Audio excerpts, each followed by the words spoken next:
Iya, Shalom. Kita akan meneruskan pembacaan kita hari ini. Ya, sudah di Yesaya pasal yang ke-10.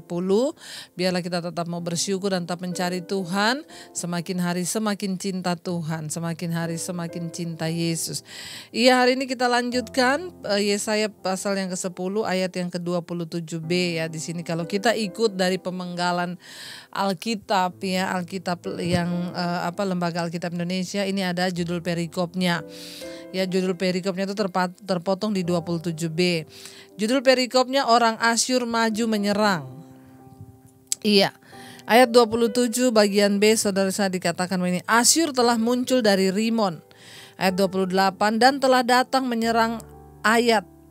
Ia telah lewat dari Migron dan Mikmas, diaturnya perbekalannya. Ayat 29, mereka telah menyeberang dari jurang penyeberangan ya, sambil berteriak, Geba tempat permalaman kita, penduduk Rama gemetar, penghuni Gibea Saul melarikan diri. Ya, keluarkanlah jeritanmu hai putri Galim, perhatikanlah hai Laisia, jawablah hai Anatot ya. Penghuni Madmena lari jauh-jauh, penduduk Gebim pergi lalu mengungsi. Hari ini juga Asyur akan berhenti di Nob, mengacung-acungkan tangannya ke arah gunung putri Sion, bukit Yerusalem. Lihat, Tuhan semesta alam akan memotong dahan-dahan pohon dengan kekuatan yang menakutkan. Yang tinggi-tinggi tumbuhnya akan ditebang, dan yang menjulang ke atas akan direndahkan. Belukar rimba akan ditebas dengan kapak, dan Libanon dengan pohon-pohonnya yang hebat akan jatuh. Saudara yang terkasih, firman Tuhan ini berkata Asyur akan bangkit dan maju menyerang.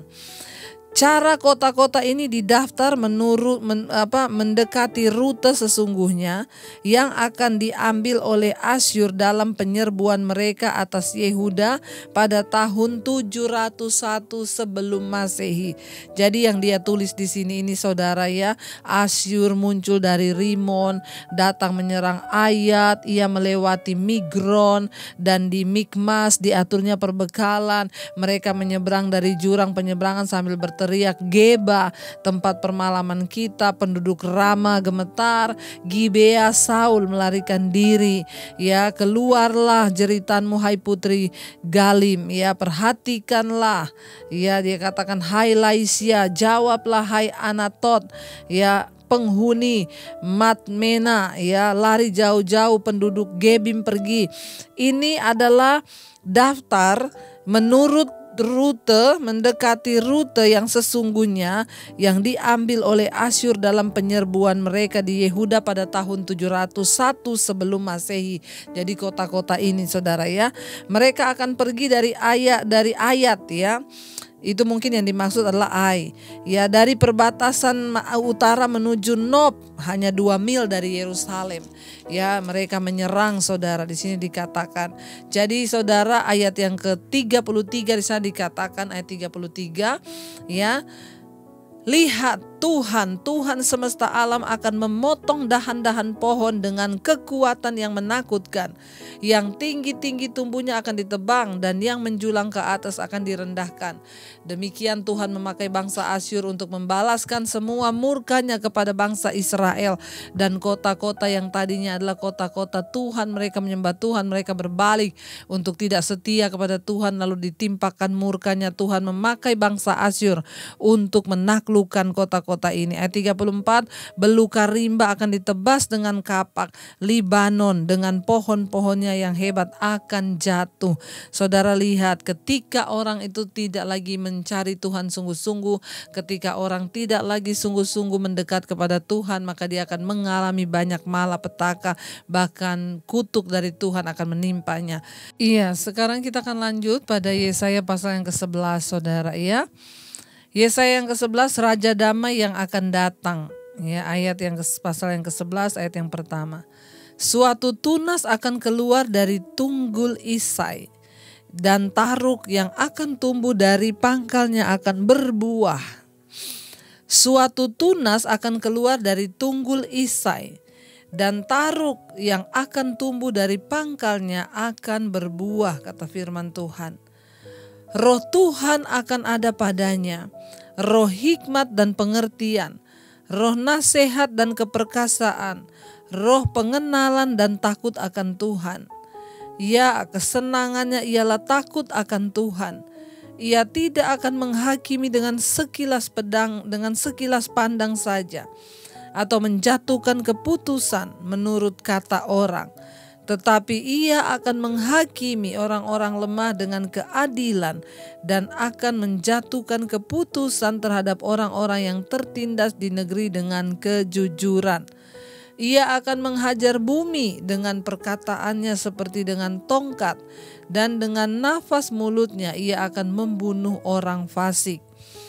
Saudara, Yesaya 11 ayat 1-9, Asyur akan seperti pohon yang ditebang di puncak kekuatannya, tidak akan pernah bangkit kembali. Yehuda, garis kerajaan Daud, akan seperti pohon yang ditebang menjadi sebuah tunggul. Ya, namun dari tunggul itu akan tumbuh sebuah tunas baru, yaitu Sang Mesias. Dia akan lebih besar daripada pohon asalnya dan akan menghasilkan banyak buah. Mesias adalah penggenapan janji Tuhan bahwa seorang keturunan Daud akan memerintah selama-lamanya. Ya, di sana dikatakan suatu tunas akan keluar dari tunggul Isai, dan taruk yang akan tumbuh dari pangkalnya akan berbuah.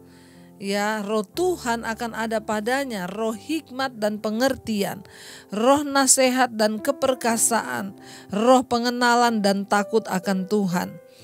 Jadi saudara, ketika Asyur berhasil menaklukkan mereka, Tuhan kemudian menyatakan kuasa dan kehendaknya. Tuhan menaklukkan Asyur, ya, seperti pohon yang ditebang di puncak kekuatannya. Ya, tidak pernah dibangkitkan kembali lagi. Sebaliknya Yehuda yang merupakan garis kerajaan Daud akan seperti pohon yang ditebang memang, ya, tapi dia menjadi sebuah tunggul atau batang, saudara. Ya, lalu di sana dikatakan saudara, ya, menjadi sebuah tunggul, namun dari tunggul itu akan tumbuh sebuah tunas baru. Ya, dari batang itu tumbuh tunas yang baru, kata firman Tuhan, yaitu dia adalah Sang Mesias, Yesus Kristus. Sebenarnya kelahiran Mesias itu kan banyak orang tuh bertanya begini, di dalam perjanjian lama di mana ada Yesus disebutkan? Ya, ada seorang yang belum percaya pada Tuhan bertanya seperti itu. Di dalam sejarah Alkitab di perjanjian lama di mana ada kata Yesus disebutkan? Iya, di perjanjian lama tidak ada diucapkan kata Yesus. Tetapi nubuatan tentang kedatangan Yesus itu dari keturunan Daud sudah dinubuatkan, seperti yang kemarin juga kita baca di kitab Yesaya, ya, bahwa akan datang seorang. Ya, ini adalah penggenapan dari keturunan Daud yang dijanjikan oleh Tuhan, ya. Roh Tuhan ada padanya, roh hikmat, pengertian, roh nasihat, keperkasaan, roh pengenalan dan takut akan Tuhan. Ya, ini berbicara tentang dari keturunan Daud Sang Mesias itu akan datang. Tuhan memilih, ya, keturunan Daud itu yang kemudian akan menggenapi semua janji akan kedatangan Mesias. Tuhan akan menghakimi dengan keadilan. Betapa kita menginginkan perlakuan yang adil dari orang lain. Tetapi apakah kita pun memberikan perlakuan demikian kepada orang lain? Saudara, kalau Tuhan itu mencintai keadilan, itu artinya Dia mau supaya kita juga anak-anaknya menjadi orang-orang yang mencintai keadilan dan kebenaran. Kalau kita menginginkan orang berlaku adil terhadap kita, maka mari kita introspeksi diri. Apakah hari-hari ini juga kita sudah berlaku adil kepada orang lain dan sesama kita? Tuhan mau, saudara, supaya kita ini menjadi orang-orang yang juga membawa keadilan di dalam hidup kita, sehingga kita itu juga menjadi orang yang mewakili Tuhan di dalam hidup ini. Adil itu seperti apa? Sebagai seorang suami, mari kita bersikap adil kepada istri dan anak-anak kita.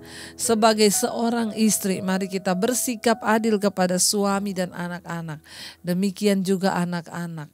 Bersikaplah yang adil terhadap orang tuamu. Kenapa? Karena Tuhan itu mencintai keadilan. Ya, Tuhan itu mencintai keadilan. Ya, Tuhan juga membenci orang-orang yang mendasarkan penghakiman mereka ya pada penampilan atau bukti palsu atau hanya mendengar desas-desus. Tetapi mari kita belajar, saudara, Tuhan itu Tuhan yang menghakimi, melihat sesuatu yang adil bahkan sampai kepada kedalaman hati kita. Kita mau berdoa supaya kita sama-sama menjadi orang yang benar dan berkenan dimulai dari dalam hati kita. Kenapa? Karena Tuhan itu Tuhan yang mencintai keadilan dan ketulusan dari dalam hati. Kenapa kita harus menjaga hati kita tetap kudus di hadapan Tuhan, saudara? Ya, karena Tuhan itu Tuhan yang melihat ya hati kita. Dia tidak tertarik dengan semua yang ada di luar kita. Mungkin kita hebat di luar, mungkin kita luar biasa di luar, tapi Tuhan itu Tuhan yang melihat hati kita. Hanya kalau Tuhan memerintah di hati kita, maka kita ini bisa belajar memperlakukan orang dengan adil. Maka kita bisa belajar tentang bagaimana hidup dalam ketulusan, keadilan, dan kemurnian hati. Mari kita sungguh-sungguh berdoa supaya Tuhan memberikan kita kekuatan untuk terus hidup di dalam keadilan. Yehuda sudah menjadi rusak di dalam moral dan dikelilingi oleh kekuatan-kekuatan asing yang memusuhi mereka. Bangsa itu sungguh-sungguh membutuhkan kebangkitan dalam hal kebenaran, keadilan, dan kesetiaan. Kita tahu kenapa Tuhan murka kepada Yehuda, saudara. Ya, karena mereka itu sudah jauh dari keadilan, kebenaran, dan ketulusan. Mereka sudah jatuh terlalu jauh. Mereka membutuhkan satu kebangkitan di dalam kebenaran, dalam keadilan. Kalau kita bisa sebut sekarang itu seperti mereka membutuhkan satu kebangunan rohani yang dapat membuat iman mereka sungguh-sungguh kembali kepada Tuhan. Mereka perlu berpaling dari sifat egois, dari sifat mementingkan diri sendiri. Mereka itu harus berpaling dari sifat yang tidak mengandalkan Tuhan, tapi mengandalkan kekuatan mereka dan juga kekuatan orang lain. Mereka harus berpaling dari banyak hal, ya, supaya mereka itu tidak terus dalam keadaan yang tertindas. Kebenaran yang Tuhan berikan, ya, kebenaran yang Tuhan berikan buat kita itu bukan sekedar hanya untuk kita menahan diri saja untuk tidak berbuat dosa, tapi kebenaran itu secara aktif memperhatikan orang lain dan memberikan mereka bantuan yang mereka perlukan. Jadi Tuhan itu membenarkan kita, Dia memberikan kita kebenaran bukan hanya untuk kita tidak berdosa, tapi hidup kita berdampak bagi orang lain. Itu yang Tuhan mau. Ya, Tuhan mau supaya kita ini berdampak bagi banyak orang. Ayat yang kelima, ia tidak akan menyimpang dari kebenaran dan kesetiaan seperti ikat pinggang, tetapi terikat pada pinggang. Saudara, ya, ketika Yesus datang sebagai Mesias, Dia adalah orang yang membawa kebenaran itu, dan lewat kehidupannya ada begitu banyak orang yang diselamatkan. Dari keturunan Daud, tunggul Isai itu tumbuh tunas yang baru, dan banyak orang yang diselamatkan, dan orang-orang yang memiliki kemenangan dalam Tuhan. Itulah kemenangan sejati waktu kita menerima Yesus sebagai Tuhan dan Juru Selamat dalam hidup kita.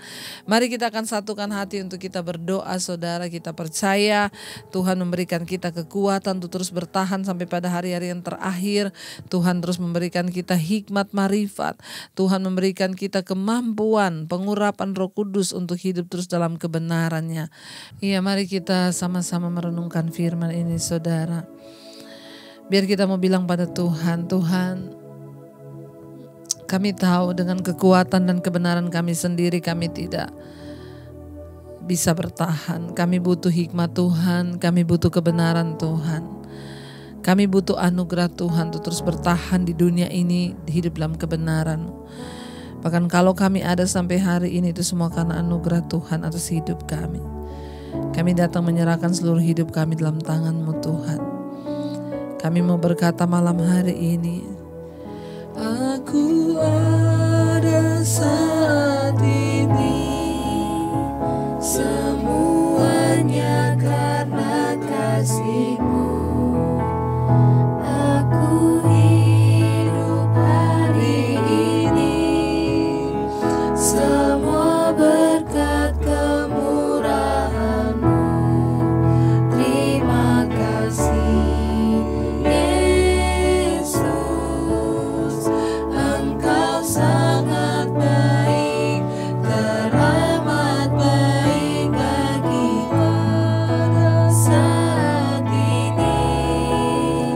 Semuanya karena kasih-Mu. Aku hidup hari ini, semua berkat kemurahan-Mu. Terima kasih Yesus, Engkau sangat baik, teramat baik bagiku. Kalau kami ada sampai hari ini itu semua anugerah Tuhan, bukan karena kebenaran kami sendiri kami dibenarkan, tapi karena kebenaran Tuhan. Diberkatilah Engkau dalam kehidupanmu, diberkati rumah tanggamu, diberkati kesehatanmu, diberkati keuanganmu, diberkati keluar masukmu. Tuhan buat semua yang Kau lakukan dengan tangan-Mu berhasil.